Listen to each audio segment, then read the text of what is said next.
Okay. This will probably be one of the most important live streams, whether you're watching live or you're watching this as a replay.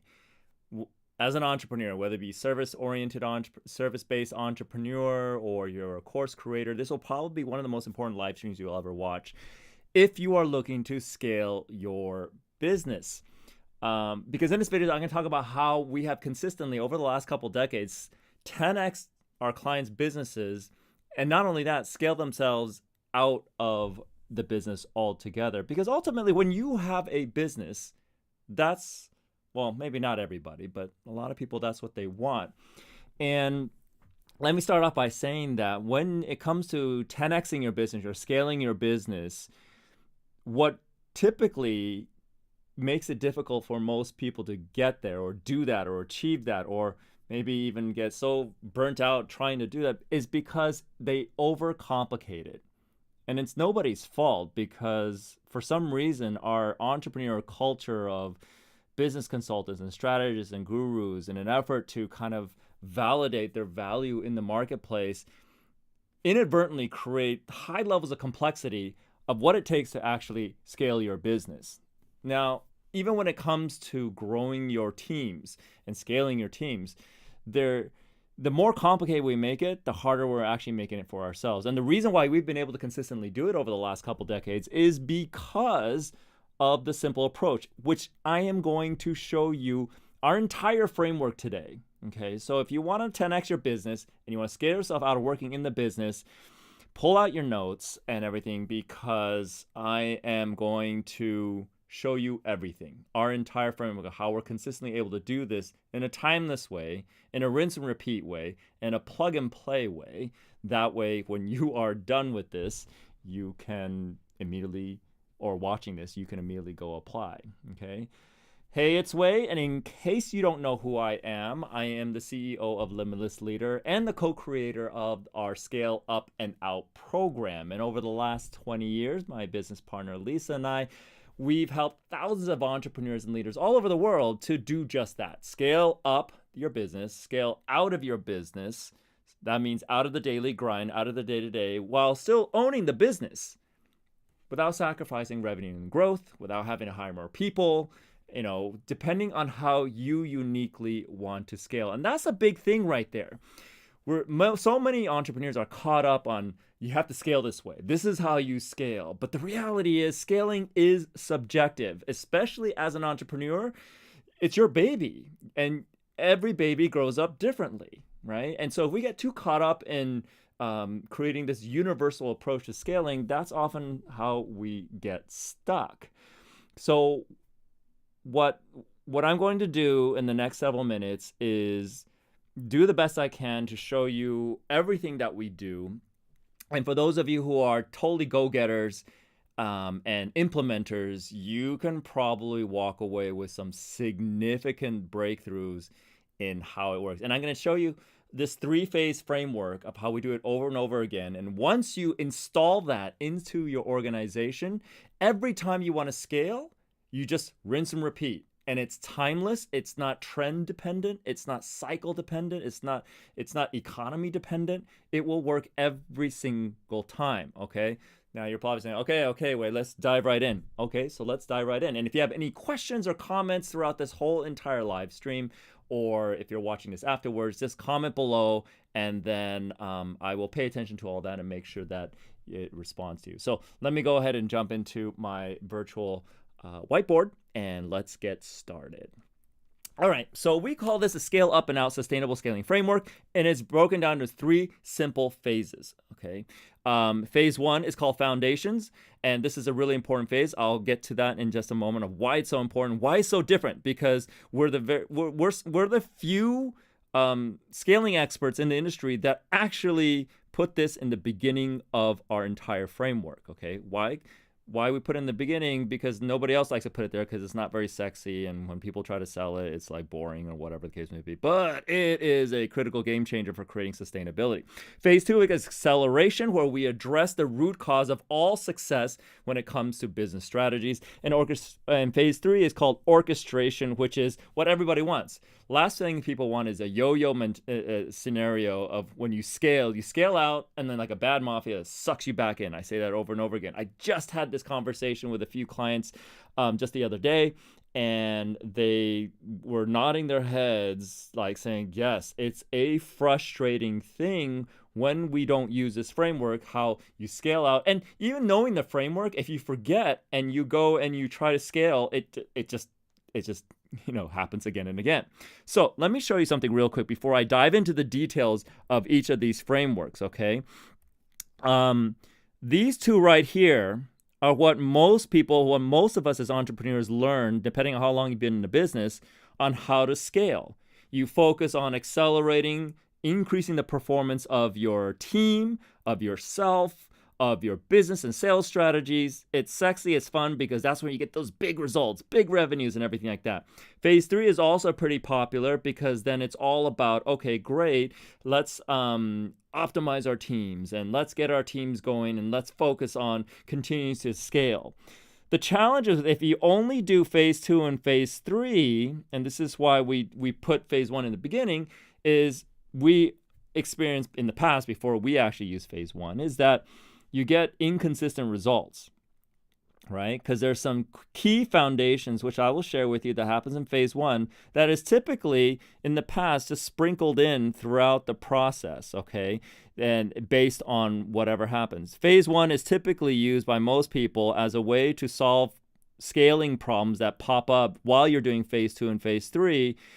And if you only did all the phase 1 stuff in the beginning, you would never have to deal with scaling issues in phase 2 and phase 3. Okay, so let's talk about what happens in each of these phases, and so I can show you just how simple it is, okay? Again, if you have any questions about anything throughout this, just comment below, especially if you're watching this after the live stream, so that way you can just, get quick answers, okay? So let me zoom out a little bit so you can see all the cool little Post-its I have here. Okay, in phase 1, we establish what we call a unique leadership style framework, okay? Every leader runs their business differently. And some of the biggest challenges we have found that when leaders don't recognize their unique way of establishing leadership, again, there's a template for this, there's a plug and play model around this, so it's super easy to implement.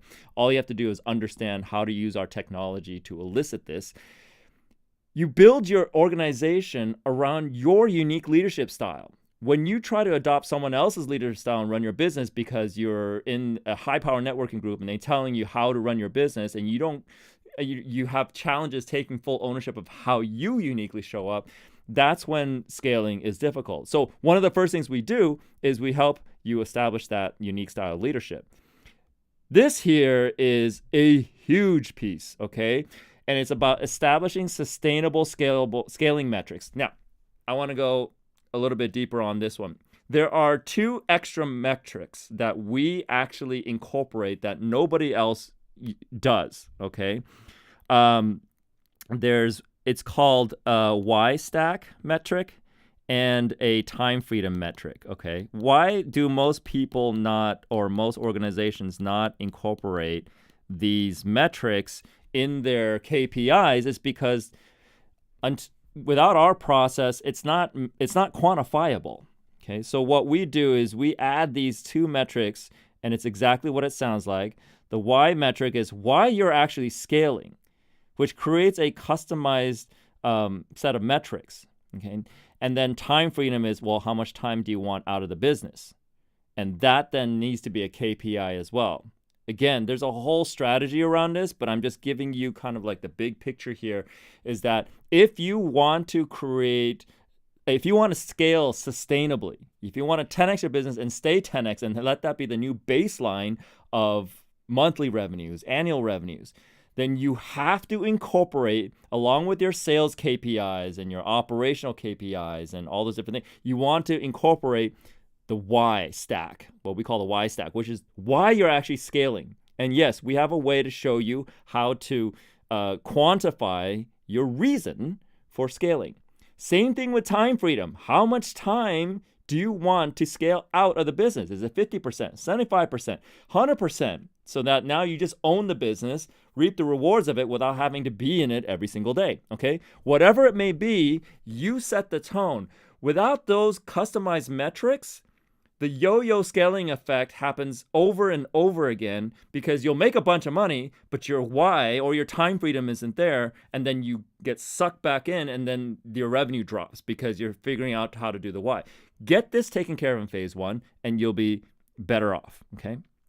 Now, the next piece is then, this was a huge thing in my recent discussion with a couple of clients, is that there's always a level of fear when it comes to scaling. And if you've been in business for a while and you have like a small or large team that's been with you a long time, the last thing you want to do is scale your business that breaks the business, and now you have to let people go. That is like the worst feeling ever as an entrepreneur. So what we built out is a very simple way to take the fear and anxiety out of scaling, and which is called the scaling stress test. And literally what it looks like is this, is that we identify we simplify the structure of your business by identify what we call the easy three, okay, which is acquisitions, fulfillment, and operations. So we organize all activities in your organization to fall into and identify them as one of these three pillars of the business. Is it in acquisitions, or is it in fulfillment, as operations? Okay. Once you get that clear, before you spend 1 ounce of time, energy, or even money to scale the business, you run it through these two stress tests. I like to call this, the first one, the 100K per month. Even if you're not looking to make 100K per month, but you run it through anyway, because that's the fastest way to see if your current structure will break if you scale to 100K a month. Okay, however your business is structured, whatever the units are, you just basically take all of that and you run a scenario where 100K a month goes into your business through the different pillars of your acquisitions to your fulfillment to your operations, and you see if anything breaks. And then you run that over and over again, and we have step-by-step process. It's actually quite simple, and you could probably do that already, but I challenge you to run 100K, even though you don't need it. That's the fastest way to see if your current structure will break under high revenue, okay? But we don't stop there. Now we test it, okay, with the time freedom test, okay? You away from the business for 3 days, for 3 weeks. We could do it in increments of 3 days, 3 weeks, 3 months, 3 quarters, and run the scenarios with you out of the picture, with you not involved in the business at all, and see how the scaling works. Will the business continue to scale and grow? If it doesn't, those are the gaps we want to identify. And we call that gap, and you say, well, what do we do about that gap? So what? We find the gap. Well, guess what? We have a solution for that as well. We have what we call the scaling gap spackle. And it's really simple. We have a process that says you either spackle those gaps that break through the stress test with a tech stack or a human stack. Okay, little hint: human stack is more expensive than a tech stack, but those are the different ways we spackle. So we spackle, but you don't go immediately to phase 2 after that. You spackle, and then you go back to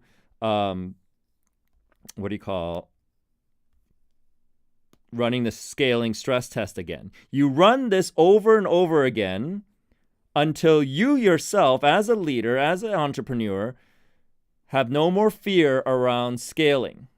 Okay? What did I just do here? Okay. So that's phase 1. Now, the cool thing about phase 1 is that a lot of our clients in phase 1 alone have scaled their business significantly, okay? But what happens is that we like to spend as much time as needed and take our time to really run through the foundations, run through the stress tests, make sure the KPIs are clear. In other words, your why stack and your time freedom stack. If that's clear, the entire organization can help you achieve all the reasons why you want to scale with or without you in the business. That's why this is such an important piece. These 3 pieces, the metric, the sustainable scaling metric KPIs, the 100K scaling stress test, the time freedom scaling stress test, are the game changers. If you get just those pieces down, guess what? And then spackling all the gaps, everything else in phase 2 and phase 3, super easy. Okay, it's when we don't spend enough time in phase 1 and getting the foundations right. And like I said, almost all of our clients, just in phase 1 alone, have immediately experienced scaling results. Okay, right. So, okay, phase 1 is down. You got all those different pieces. You have the confidence that, you've run the scenarios. Now we go to phase 2. So phase 2 is when we focus on the root cause of success. And the root cause of success behind every business strategy, behind every operational fulfillment strategy, all those different things, there is a human being behind it all. Whether it be you or your team, there's a human being. And so what we focus on in phase 2 is getting to the root cause of all success in business, which is the people that are designed, who are put in place to execute each and every strategy in the business. So what we want to do is supercharge sustainable team performance. It's not about getting them to maximize and burning them out. You want them to operate at a high performance level without in a sustainable way that increases not only the quality of life for you, but also for the people in your business. You're nurturing them, creating the optimal work environment that they can thrive in, and they never want to leave. Take that note. They will never want to leave if you do this right.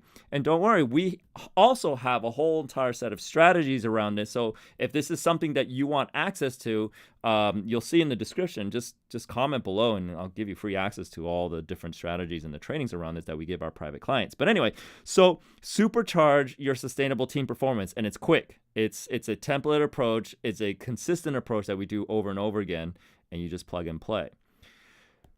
Give every human being, including yourself, in the organization, in your teams, their own self-optimization blueprint. Why this is important, especially as a leader, as an owner of the business, think about how nice it would be that you can walk away for days, weeks, or even months at a time, knowing that every person on your team knows what they look like when they're in their strong state or when they're in their weak state, and can take full personal responsibility for all states of performance, and then know exactly how to keep themselves optimized sustainably and operating at a high performance sustainably. Okay, every human being gets that in that phase.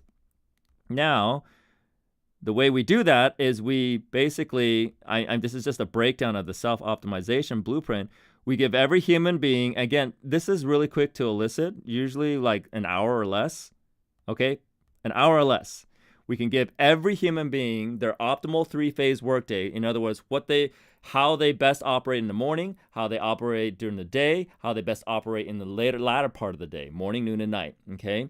Then within each of those 3 phases, we can help identify the 2 main motivational core levers. In other words, the 2 main activities that allows every person, every human being, optimal performance. Not like 10 or 15 or this trial and error crapshoot approach of how we get people to stay motivated. Just 2 things per person. And then, of course, the daily energy pool, which helps, which is to kind of help people identify how many tasks can each person do per day. And this is a very important piece for retention. This is also a very important piece for performance, because if you overtask somebody who's only designed to do 3 big tasks a day, then guess what? They're going to produce sub-quality results, and they're going to burn out. And you're going to basically have them running on fumes, and next thing you know, you're going to have an inaccurate perception of their ability to perform the task. Similarly, if someone has a lot of energy and you give them only 2-3 things to do every single day, guess what? They're going to get bored, they're going to get burnt out from that boredom, and they're going to check out, and the quality of their life, they're just not going to produce that well, and they'll probably just leave. Okay, so if retention is a challenge, or if performance is a challenge, the daily energy pool thing is a big piece. So these are just, and this is just a basic breakdown of what happens in phase 2. And we do this for the entire team. So they start having everybody running on all cylinders. And even when they're not, they know exactly what is going on and how to remedy it themselves. you no longer have to go in there and do damage control. Okay. All right. So that's phase 2. Now, before we go to phase 3, we have a measure, okay, of what we look for in terms of KPIs. Now, remember, you still have your KPIs. So what you want to look for before moving to phase 3 is to 30% or 50% of your sustainable metric KPIs, which is what we saw over here, okay? Once you hit 30 to 50% of that, which I look at as momentum, okay, highly recommend you don't go to phase 3 until you hit at least 30. I personally like to hit 50%. In other words, if you're looking to say 100K a month, well, before you go to phase 3, hit 50K a month, right? And your time freedom is, I want to spend only 2 hours a day inside the business. And you're currently at like 5, okay? Well, then before you move to that, I would recommend at least getting down to like 3 hours. Or if you're at 10, you want to get down to 2, then move down to like 6 hours or something like that. So whatever the 30 to 50% of your ultimate scaling KPI is, once you have that, that's what we call momentum. With that momentum, you can go to phase 3. Phase 3 is when we start to create some anchors and create sustainability. We take the momentum that you have and create sustainability by developing a plug and play, rinse and repeat, a custom culture blueprint, basically building a culture based on the unique combination of people that you have in your organization. By the time you get to phase 3, a lot of the time it's your team has already kind of figured out their own unique culture, but this will just kind of solidify it in phase 3. Now, there's always going to be conflict. Guess what? This is no cookie cutter way to do it, because every 2 human beings have different reasons why they would have a conflict. And that's what makes conflict resolution so darn difficult traditionally. So what we have templates that help you understand how every person will have a different conflict resolution template with another team member. And we build that into the operating manual of phase 3 that you can then use forever. What this then creates is what we call bulletproof team dynamics, that no matter what happens in your industry, no matter what happens in your economy, if you are in a cyclical type of industry or you have an industry that has ups and downs and everything like that, phase 3 is creates what we call bulletproof dynamics. It makes you and your entire organization and all the people very quick to adapt and pivot, and virtually bulletproof when it comes to changing dynamics in the landscape, in the industry of whatever industry that you're in. And a lot of that is facilitated by using what we've developed here as an authentic intelligence engine. This is our version of AI, what we call HumanOp AI interface, which will then 24/7 be able to support each and every single team member in the unique way that they are designed. Okay. Again, it sounds complicated, but it's really not, because our system really does it all for you. You just plug and play the different components of what you want and what you need of this sustainable scaling framework. And this is it. Okay. I just gave you what we do with our startup clients, with our Fortune 500 clients, everything that we do over and over again. And it doesn't matter how many years we've done it. It is the same thing, and it works every single time. And we're finally now just like codifying this whole thing. And so I wanted to share this with those of you who are interested or who are just like questioning, well, how do you do this? I've been asked this so many times during the course of kind of sharing about what results we get people. And after a certain point, people go, yeah, but how do you do that? How do you do it in a way? Because we've tried scaling before. We tried doing all these things before, and we're constantly struggling with not only either sustaining the scaled state or having that yo-yo effect, or how do I get myself out of the business altogether? I've had a few conversations just in the past week of clients who we've scaled before 25% out of the business, 50% out of the business. And here's the thing, once you get a taste of that, now they're saying, I want 75% or as much as 100% out of the business, because I'm at that point in my life where I love my people. I don't want to take the business away from them by putting it under the tutelage of somebody that I just sold to, who knows what they'll do with the business. I care about them, their families, and I still want to own it. I just want to feel like I don't need to be 100% in it. Well, guess what? We run this framework. Okay, so we run it over, install it into the ecosystem of the business, so then you can essentially have it run on autopilot based on using our authentic intelligence engine to run it in, day out, supporting your entire organization with or without you there. Okay, I know this went a little long, but I wanted to not leave anything out and give you an understanding of how we do this over and over again, rinse and repeat model of scaling organizations, scaling entrepreneurs and leaders and course creators and service-based entrepreneurs in the help industry. Really, this works for any business. Okay, so if you are looking to do that and you're wanting to do that, hopefully you found this helpful. And if you want free access to the worksheet and video training that we usually give our private clients this, but and it goes deeper into these strategies, just comment scale up and out below so I know that at least that you've watched it to this point. Or you could just DM me the same thing or private message me, and I will make sure that we get the appropriate strategy to you for where you are right now to help you out in your business so that you can scale up and out in whatever way that works for you. So again, hopefully you found this helpful. Look forward to sharing more in the near future. We also have our podcast and everything, but other than that, comment scale up and out below, DM me, whatever it is. Let me get this content, let me get these strategies to you, and that way you can experience going into 2024 finally being able to scale in a way that's sustainable so that you can set new baselines of performance in your organization for you, your teams, and helping your audience or your customers. All right, other than that, have a great night, and I will see you guys soon.